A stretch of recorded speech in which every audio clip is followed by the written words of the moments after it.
नमस्कार दोस्तों, राधे राधे, हरे कृष्णा। चीकोज रेसिपीज में आपका स्वागत है। तो आज वीडियो मिलेगी आपको नवरात्रि पर कि नवरात्रि आ ही रहे हैं, तो उस दौरान हमें क्या खाना चाहिए, क्या नहीं खाना चाहिए, या हमें कोई विशेष उपाय हैं या संपूर्ण पूजा विधि है या जो भी है, नवरात्रि की वीडियोस हैं, नवरात्रि का जो खाना है, तो इन दौरान आपको वो ही वीडियोस मिलेंगी। तो आज आपको वीडियो मिलने जा रही है कि नवरात्रि के दौरान हम क्या खाएं क्या ना खाएं, क्योंकि काफ़ी लोग बीच बीच में पूछते हैं कि मैम नवरात्रि में हमें क्या खाना चाहिए क्या नहीं खाना चाहिए। तो आज ये सब बताऊंगी।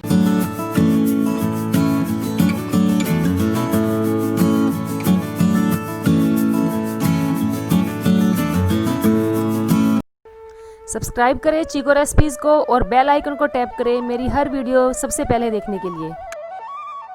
तो वीडियो शुरू करने से पहले आपको एक बात बता दूं कि मेरे पास किसी का सब्सक्राइबर का फ़ोन आया और उन्होंने मुझे व्हाट्सएप पर भी लिख कर भेजा कि मैम आपके नाम से एक चैनल खुला है चीकोज रेसिपीज़, वहाँ पर वो ठाकुर जी की पोशाक बेचते हैं और जो ज्वेलरी वगैरह है सब कुछ सामान उस चैनल पर मिलता है। तो देखिए, मैं आपको बता देती हूँ कि मेरे नाम से कोई भी और चैनल नहीं है जहाँ पर आपको पोशाक मिलेगी, यानी कि मेरा कोई चैनल नहीं है कि जहाँ पोशाक या ज्वेलरी आपको मिलेगी। क्योंकि अगर मैं कोई भी नया काम या कोई भी चैनल अगर खोलूँगी भी, कोई भी चैनल नया बनाऊँगी, तो सबसे पहले मैं आप लोगों को बताऊँगी, जैसा कि मैंने आपको बताया ही है कि लाइफस्टाइल पर मैं जो चैनल बनाने जा रही हूँ तो वो मैंने आप लोगों को बताया ही था। अगर इन फ्यूचर अगर कोई भी चैनल मैं बनाती हूँ तो सबसे पहला मेरा परिवार आप लोग हैं, मैं आप लोगों को ज़रूर बताऊँगी। तो प्लीज़ आप ये ध्यान रखें कि मेरे नाम से और कोई अलग से चैनल नहीं है। एक तरीके से ये फ्रॉड ही है, तो मैं उन पर भी एक्शन जल्दी ही लूँगी। तो लेकिन फिर भी मैं आपको बता दूँ कि मेरा कोई चैनल नहीं है, तो आप बिल्कुल अलर्ट रहें। तो चलिए अब वीडियो शुरू करते हैं कि हमें नवरात्रि में क्या खाना चाहिए। तो नवरात्रि के जो व्रत होते हैं वो 9 दिन के होते हैं। तो ये भी बताऊंगी कि आपको किस टाइम या किसे क्या खाना चाहिए। और कई लोग पूछते हैं मैम प्रेग्नेंट हूँ, क्या मैं व्रत कर सकती हूँ, या कोई जो डायबिटिक पेशेंट है वो व्रत रखना चाहते हैं, या जैसे कई ज़रूरी तो नहीं कि सब मोटे होते हैं सब पतले होते हैं, तो जो थोड़े हेल्दी हैं वो कैसे व्रत रखें और जो थोड़े पतले हैं उन्हें कैसे व्रत रखना है। तो चलिए सबसे पहले शुरू करते हैं कि नवरात्रि में हम क्या खाएं और क्या ना खाएं। तो सबसे पहले तो ये जान लेते हैं कि व्रत हमारे शरीर के लिए ज़रूरी क्यों होते हैं। तो व्रत हमारे शरीर के लिए इसलिए ज़रूरी होते हैं क्योंकि जैसे नवरात्रि के व्रत आते हैं तो साल में 2 बार आते हैं, तो दोनों बार जो मौसम है वो चेंज हो रहा होता है। तो उस दौरान जो हमारी जो पाचन क्रिया है वो गड़बड़ा जाती है, जो हमारा डाइजेस्टिव सिस्टम है उसमें कहीं ना कहीं थोड़ी बहुत गड़बड़ आ जाती है। तो उस दौरान व्रत उपवास रखे जाते हैं, तो वो धार्मिक चीज़ों के साथ जोड़ दिया जाता है ताकि हमारे जो सोचने की शक्ति है वो सकारात्मक हो जाए और हम अच्छा सोचें या भगवान की भक्ति में लीन रहें। तो जो हमारा ध्यान है वो खाने की तरफ ना जाकर एक सकारात्मक चीज़ की तरफ ही जाता है। तो व्रत करने के फ़ायदे ये हैं कि जो हमारी पाचन क्रिया है, हमारा डाइजेस्टिव सिस्टम है वो अच्छा होता है, हमारी जो इम्यूनिटी है वो बूस्ट होती है, अगर कॉन्स्टिपेशन की प्रॉब्लम्स है वो भी दूर होती है, और जो हमारे शरीर में जो हल्की फुल्की जैसे परेशानियाँ आती रहती हैं, अगर हम व्रत उपवास करते हैं तो उनसे भी छुटकारा पाया जा सकता है।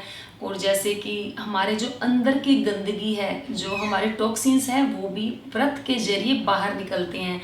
तो कुछ लोगों को आपने सुना होगा कि वो व्रत करते हैं तो उनके चेहरे पर ग्लो ज़्यादा आ जाता है। कुछ लोगों को तो क्या, मैं अपना ही बताती हूँ कि जब भी मैं व्रत उपवास करती हूँ, जैसे नवरात्रि के व्रत होते हैं, इस दौरान अन्न नहीं खाया जाता।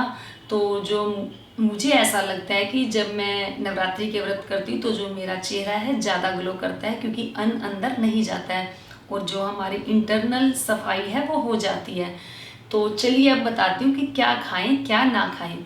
तो सबसे पहले तो नवरात्रि में ये देखते हैं कि आपको तेल कौन सा खाना चाहिए, तेल कौन सा नहीं खाना चाहिए।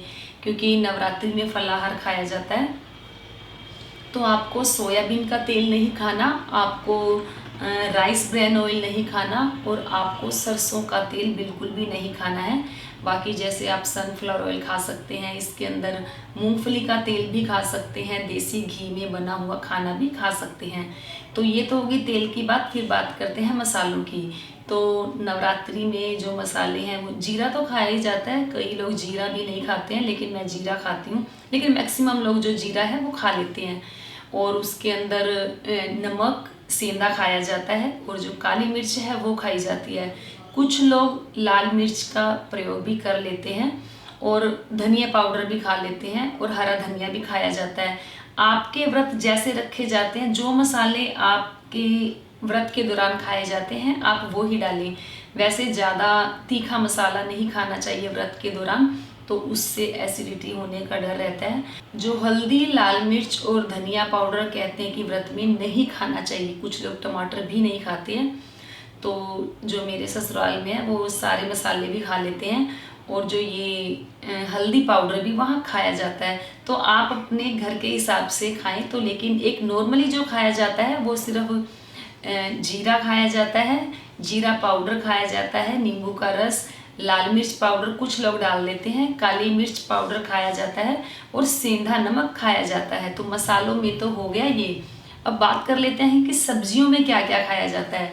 सब्जियों में खाई जाती है आलू, पनीर, शकरकंद खाई जाती है, सीताफल भी खा लेते हैं, जिमीकंद, अरबी, कच्चा केला, टमाटर ये ऑप्शनल है, आपकी इच्छा है खाएं, आपकी इच्छा है ना खाएं, या जैसे आपके अब तक व्रत करते आए हैं वैसे करें। खीरा भी खाया जा सकता है, दूध है वो भी पिया जा सकता है। दूध से जैसे खीर बना सकते हैं सामक के चावल की, या आप साबूदाना की खीर बना लें, या आप मखाने की खीर बनाकर खा सकते हैं। दही खा सकते हैं, छाछ भी इस व्रत के दौरान पी सकते हैं। तो फिर आप बात करते हैं कि जैसे आप नॉर्मल डे में हम अनाज खाते हैं, तो कौन कौन सा अनाज नहीं खाना और व्रत में क्या खाना है। तो हमें किसी भी तरीके का कोई अनाज नहीं खाना है, जैसे कि मक्की का आटा, बाजरी का आटा, गेहूं का आटा, बेसन, ये सब व्रत में नहीं खाया जाता है। सूजी भी नहीं खाई जाती, बेसन भी नहीं खाया जाता। तो नवरात्रि के दौरान खा सकते हैं, कुट्टू का आटा खा सकते हैं, सिंघाड़े का आटा खा सकते हैं, सामक के चावल, सामक का आटा, राजगिरी का आटा, साबूदाना ये खा सकते हैं। तो पनीर भी खा सकते हैं व्रत के दौरान, और जो दूध है दूध से बनी हुई मिठाइयाँ भी खा सकते हैं। तो मिठाई कोशिश करें आप घर में ही बनाकर खाएं, क्योंकि मार्केट की मिठाई का तो मुझे ये डर लगा रहता है कि कहीं उसके अंदर कोई उन्होंने कुछ आटे के हाथ ना लगे हो, या उसके अंदर थोड़ा सा मैदा ना मिक्स हो। तो ये अगर आपका मन मानता है तो खाएं, नहीं तो कोशिश करें घर पर ही कुछ मीठा बनाकर खा लें। तो ये मैंने आपको बताया कि दूध दही खा सकते हैं। अब नट्स में आ जाते हैं, आप क्या क्या खा सकते हैं।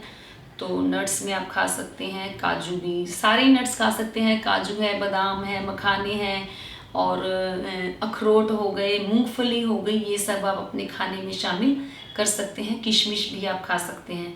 तो फिर अब बात कर लेते हैं फ्रूट्स की। तो व्रत है, फलाहार है, तो फ्रूट्स आप कोई भी व्रत के दौरान खा सकते हैं। तो ये आपका हो गया खाना कि आप व्रत में क्या क्या खा सकते हैं और क्या क्या नहीं खाना आपको। तो व्रत में अब आप सूखे अनार के बीज जैसे अनारदाना खा सकते हैं, जायफल, हरी इलायची और इमली की चटनी बनती ही बनती है। जैसे घर में कोई पकोड़े वगैरह बनाएंगे कूटू के, या कोई और आपने व्रत का स्नैक्स बनाया है, तो आप जो इमली की चटनी है वो बनाकर खा सकते हैं। लेकिन कुछ लोग धनिया की चटनी बनाकर भी खा लेते हैं, वो आपके ऊपर डिपेंड करता है। हरी मिर्च भी खाई जा सकती है।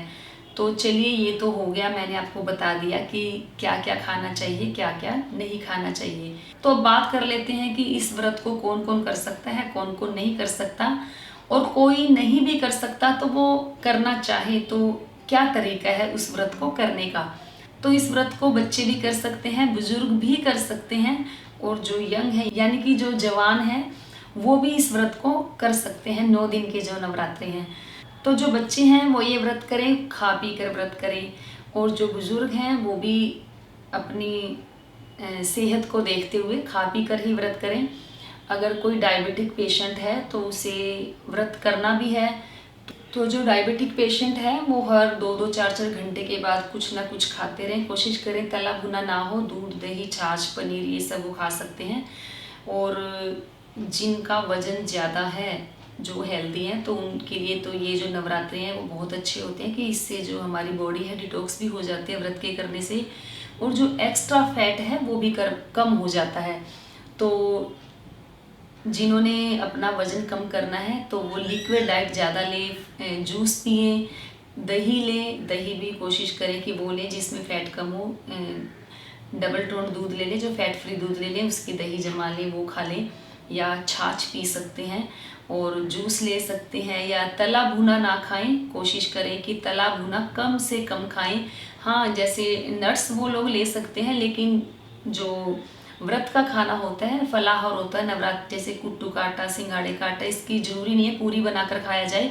आप चपाती भी बनाकर खा सकते हैं, या आप सलाद बना लें। टमाटर अगर खाते हैं तो खीरा और टमाटर का सलाद दही में मिलाकर खा लें, तो उससे भी जो पेट है अच्छा खासा भर जाता है।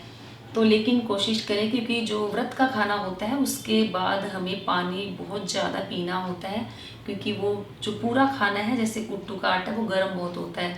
तो ज़्यादा से ज़्यादा लिक्विड डाइट लें और ज़्यादा से ज़्यादा पानी पिए। तो बहुत ज़्यादा जो पतले हैं और व्रत रखना चाहते हैं और दिमाग में उनके है कि अगर 9 दिन के व्रत रखेंगे तो और भी ज़्यादा पतले हो जाएंगे, तो ऐसा नहीं है। तो अगर आप बहुत ज़रूरत से ज़्यादा पतले हैं या बहुत पतले हैं तो आप भी खा पी कर अच्छे से व्रत कर सकते हैं। आप नट्स खाएं, कोई भी फ्रूट्स खाएं, आपके लिए कोई मनाही नहीं है।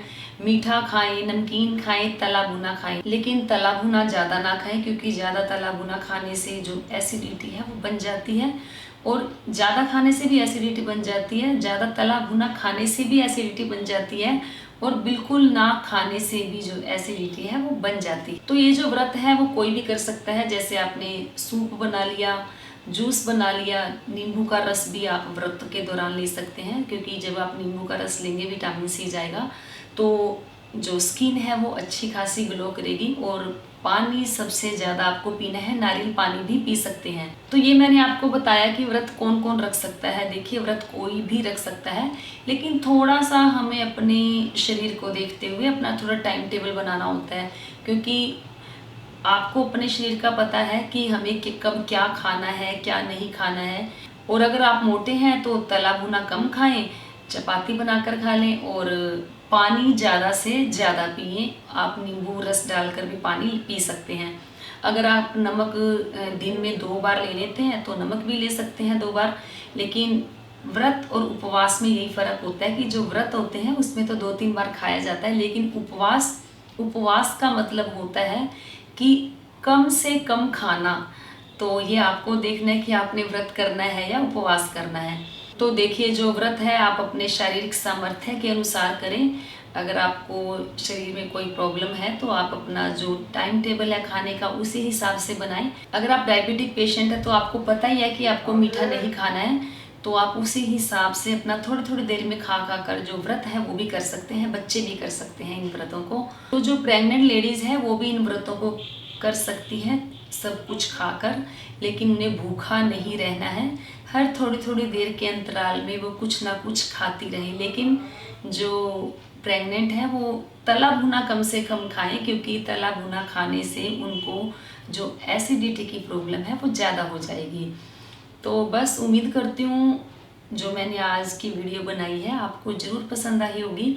तो वीडियो को लाइक करें, शेयर करें, चैनल को सब्सक्राइब करना बिल्कुल ना भूलें।